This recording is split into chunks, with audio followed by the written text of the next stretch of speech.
Tea is often described in terms of origin, cultivar, elevation, and craft, but there's another dimension that is harder to quantify and increasingly central to how people engage with tea today. Presence. Across the specialty market, we are seeing a shift, not just towards better tea, but towards more intentional ways of experiencing it. Spaces designed for slowing down, for attention, for connection. The language of ritual and mindfulness is everywhere. But that raises a critical question for the industry. What is real and what is simply being repackaged? Today's guest operates directly inside that tension.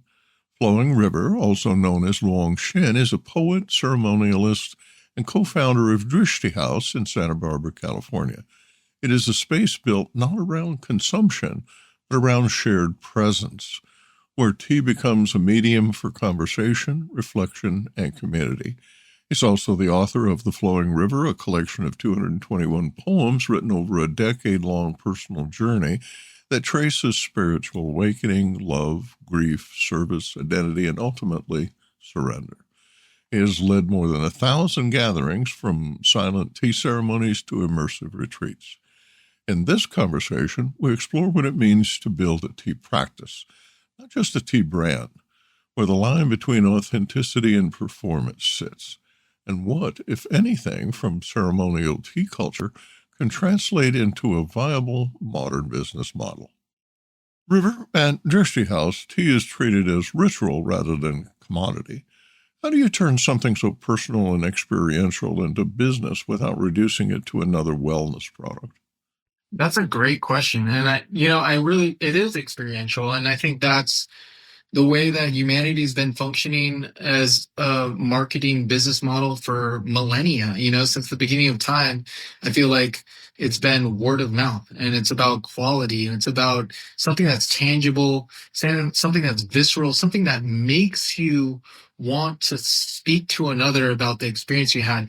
And in this day and age, like with fast fashion and fast food and fast this and fast that, it's like the quality and the craftsmanship, and I'm sure you've seen it in your own lifetime, where back in the day, there used to be architecture that was just in the town square, and it's a piece of art, like people took pride in beauty, people took pride in craft, people took pride in their work. It was a representation of who they are.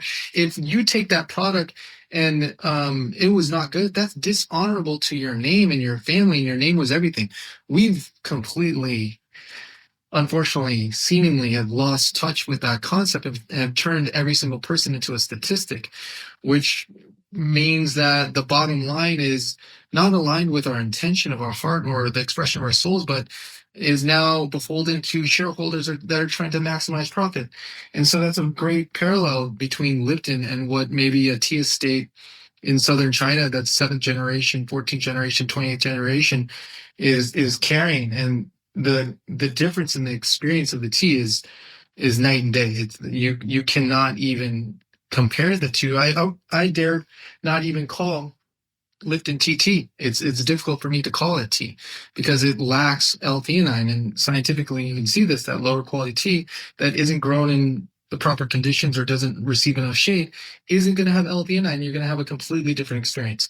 Not to mention all the chemical compounds that go into that tea, from fertilizer, herbicides, pesticides, fungicides, all of the sides going inside and creating a different experience on a physiological level for people. So I think, it's very intimate, it's very personal, but when people sit with proper tea that was grown with proper intention, stored with proper intention, served with proper intention, and received with proper intention, then the cycle of tea for me is complete. And that experience is something that people will never forget. They will say, wow, that is not my grandmother's tea.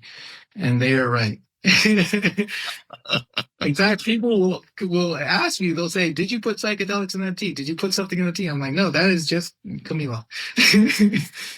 The tea industry is increasingly using terms such as mindfulness, ceremony, and presence. From your perspective, where does that language become performative or extractive And what does integrity look like in practice? The moment that you try to make a profit from it is the moment that's a transaction, and the moment that is a transaction is not authentic to truth. So the moment you try to turn mindfulness into a business is no longer mindful. You're in business, and that's fine. You can use your mind, but it's not the essence of spirit. Consciousness itself has given everything to us for free and continually gives it for free. That is unconditional love. That is the great, most beautiful currency that there is, that we can remember how to trade in, right? But the moment you put business into it, it's not that, because now there's energy exchange. So business can never be that which is given away for free from the heart. And if you wish to be in true integrity with the way of tea, of what you're speaking about, then there's just something that is cannot be faked. You're talking about this authenticity. It's like a vibrational thing, it's like you go into a space and somebody just recognizes you and is like, hey, let's have a tea ceremony. I'm happy to serve you tea. They may not even present themselves as a tea master, but there's something in that tea that's unspoken, that brings you back to a deep remembrance that was before any of capitalistic society or commercialization of tea came about, because that is the way that tea wishes to present itself to the larger society. Now, what humans do with their intentions, overlaying that for commercialization, that's fine. There's no wrong or right way to do tea. But if you want to get to authentic tea, if you seek tea, tea will find you. And it's a beautiful game. And, I encourage everyone to go deep within to understand what is their relationship with tea, and see what tea is trying to teach you, so to speak. So the other part of it, though, is the performative aspect. And let's just speak to maybe more surface level of this question. Is there's two levels of this in tea ceremony and cha dao, the way of tea, and there's so many expressions of this Japanese tea ceremony. And if you go to China, as you're alluding to, there's just infinite variations. Taiwanese have their own way. The English have their own way. The Indians have their own way. Everyone has their own beautiful way of expressing tea. And some of that is performative, like as you say. Is there any function to it other than egotistical or to draw attention or to sell something? That's fine, commercialism of it. But the true way of tea, they teach us that as a server, you want to get out of the way. You want to serve the tea in such a way that you're not even present, like the tea serves itself. So how can you get to a place of emptiness within yourself where you may be performing a form in your tea ceremony, but you're not doing it for any other reason to help facilitate, to hold space for people to come into the presence of the moment and have that internal remembrance? Because if you're bringing the focus outside of your guests, that is performing. If you're helping facilitate the guests to go deeper within themselves, then this is the way of tea, as far as that I've experienced and the way that has been taught to me. I have no teachings of myself, so I'm just sharing the wisdom that has been passed down to me. From a practical standpoint, what elements are non-negotiable for a truly immersive tea experience? Is it the selection of teas, the water, the space, the pacing, or the person who serves the tea? The first is you're only as good as your foundation, right? So let's start with the physical nature of tea. Like the highest quality tea for me is, let's just all remember when we were children, and you were sick. And it's like you could buy instant chicken noodle soup from ramen noodle soup, or your mother could make that chicken noodle soup. Which one's actually going to heal you? Right. And for some reason, when my mom ever made me chicken noodle soup, I was like healed the next day. I don't know what it was, but it's her love and her intention in that noodle soup that I feel shifted it for my personal experience, versus if I just bought something off the shelf and just put it in a microwave. And that is the same foundation I look for in tea. Who is the tea master? Because I'm not the tea master. The one who is cultivating the tea, tending the land. Maybe they're praying over that tea. Maybe they're singing song over that tea. Maybe they carry certain mindfulness practices of their own as they're cultivating and processing that tea. That is for me, step one. And if you can't get to the tea farm or the tea estate, then you can go to the distributor. And who is the distributor that is storing that tea? Because I love to work with aged tea, so pu'er, or other iterations of aged tea. But um, how do they store that tea? Is there a reference, or are they just looking at it as a speculative product that they're just trying to flip like it's a real estate deal? Because this intention shifts the experience of the tea in the way that I've personally sat with tea that is, okay, it's a cash crop, or it's grandma's picking the tea leaf, and they actually care for the tree as something that is near and dear to their heart. So I look for reverence in the cultivation, processing, and storage of the tea as the baseline, that it's non-negotiable. And not only that, as you drink more tea, you will become more sensitive to understand what tea is grown with a certain level of intention versus what tea is just kind of thrown on a conveyor belt and slammed into micro bags filled with microplastic. And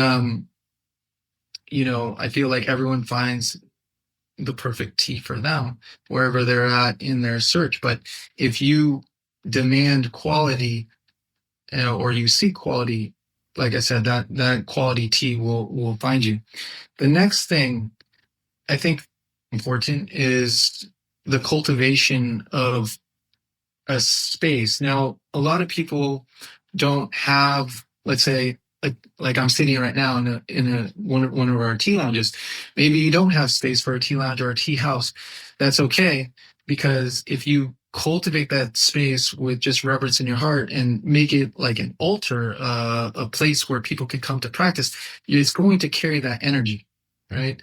And a lot of people make a big deal about teaware and things like that. And it's true, it can change the flavor profile. It can change how you experience the tea from a flavor standpoint, but it's not going to change the baseline of the tea. So you don't want to get too caught up in, oh, do I have the $5,000 teapot versus a $5 teapot? The best tea is the tea that you're making, right? But there's something about when you can create space, and I feel like the Japanese do a really good job of this, of creating this concept of openness. Because sometimes when you have clutter and things like that, and that's fine, there's many different expressions of tea, but I feel like that it's a representation of the place that you're attempting to go to or be guided to. So I love the concept of Zen minimalism in tea, because it's an external representation of where the ceremony is guiding you internally. And it's kind of like an earmark to be like, oh, wow, my mind is clear. I don't see so much all around me. Let me go to that space of clarity within myself.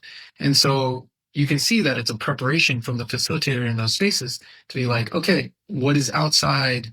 Or trying to show you that's also a place within you, that sanctuary piece, that place where your mind is slowed down, where, it's not being bombarded by thoughts or negativity all the time, which is a very common thing that we deal with in the West.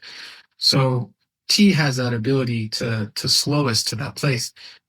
The other thing, and the most important thing out of all this puzzle piece of tea, is twofold. One is the water, because tea is 99% water.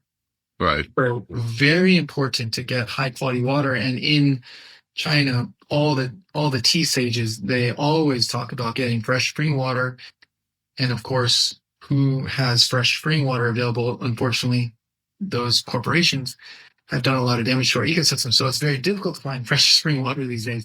But you can get RO water, you can get distilled water, you can remineralize your water, you can get certain kettles that have certain clays that kind of flavor the water in a way to get really higher quality water. And lastly, it's you as the tea server, which I truly believe is very important, because you yourself must, like you alluded to, not be performative, but be a facilitator for space holding. And if your mind is coming into the tea ceremony and people are meditating, like this is going to be a distraction. So it's your job to have your own mindfulness practice, your own meditation practice, your own connection, whichever way that you can get to that place and show up as an empty vessel. Many tea businesses talk about community, but few actually build one. What have you learned about creating genuine, recurring participation rather than a one-time experience? People are attached to looking at humans as statistics and collecting numbers and feeling this pressure. I need to have 100 people in my event, otherwise it's not successful, which is a very common entrepreneurial mindset because we're so goal oriented. And when you're just pursuing that, you're never satisfied, and you're just looking at people as a commodity, perhaps, and you're just trying to, like you alluded before, extract energy from people. People can feel this. Like this is something that is kind of like an ick, and I think that comes with a level of a feeling of like desperation. Like if you come into a communal space and oh, here's my pamphlet and let me sell you on this and let me upgrade you to that and let me get you in the funnel. And there are places and spaces where that's championed and that's quite common. And I don't go to those places. I've learned, and I think people that haven't learned yet, they might think that that works for them. But in true communal spaces, it feels more like a hearth, like of a fireplace. It feels like that feeling where you're holding that cup and you feel safe. And when that warmth comes into your body and your body begins to melt, your shoulders go down. Maybe this fight or flight sensation goes down and you feel like I can just lean back in my chair and relax, and I can be myself. I don't need to be performative, right? And I feel like those are good hallmarks of community where you're accepted for who you are, no matter where you came from, what color you are, what your social status is. And when people feel accepted fully, truly, then I think that they've arrived in a true community. And another thing about it is, being able to be seen when you can also, one thing in tea is the tea is important, the space, everything that you mentioned is important, but without the guest, there is no tea. There is no tea ceremony. So it's not just a guest, it's a guest of honor. So everything is actually positioned for our guests at Drishti House, especially in the way of tea. And so if somebody's coming to your community, you only have a community because they're joining you. If you're the leader of that community or you're facilitating that community or part of it, then you should treat them like an honored guest. They should not be treated as a statistic. They should be treated as, wow, thank you for joining us, you're giving me purpose in my life, and this is a beautiful perspective that one could have to cultivate in their own community. One last thing too is in the communities that we build, there's no effort to attach. Like, yes, you have business, you have a mindset to, not be sustainable, but to thrive. Like as business, you're in business to continue to grow and proliferate and spread and scale, as you mentioned before. But if you have an energy of grabbing, I think that the more you try to grab it, the more it's running away from you, And when you have an energy of just holding space and allowing what will come to you to come and collect, it's like a non-attachment to if people come in your community or they go. And the reason you have that non-attachment is because you know who you are, which is what you alluded before. You know what you stand for. You know the quality of your product. You stand by that. Let those people go somewhere else. Let them go to another community. Let them drink somebody else's tea. That's fine. But you got the best tea and you got the best community. So guess what they're going to come back to? On a long enough timeline, they will come straight back to the tea house, or they'll come back to your community in whatever it is you're doing. But it's your job to source the best tea, serve the best tea, and cultivate that space where people are seen, honored, and respected. And I think that's the best way to build community. It also takes the longest, perhaps. I don't dictate when the community grows or not, but people start talking, and word of mouth is still the best and most powerful form of marketing. So if you're in it for business, then take that into consideration, because you can do the rabbit route and raise money and get a bunch of money to do online ads and targeted ads to who you think is attracted to your tea. And if you have a good product, maybe that's a great strategy.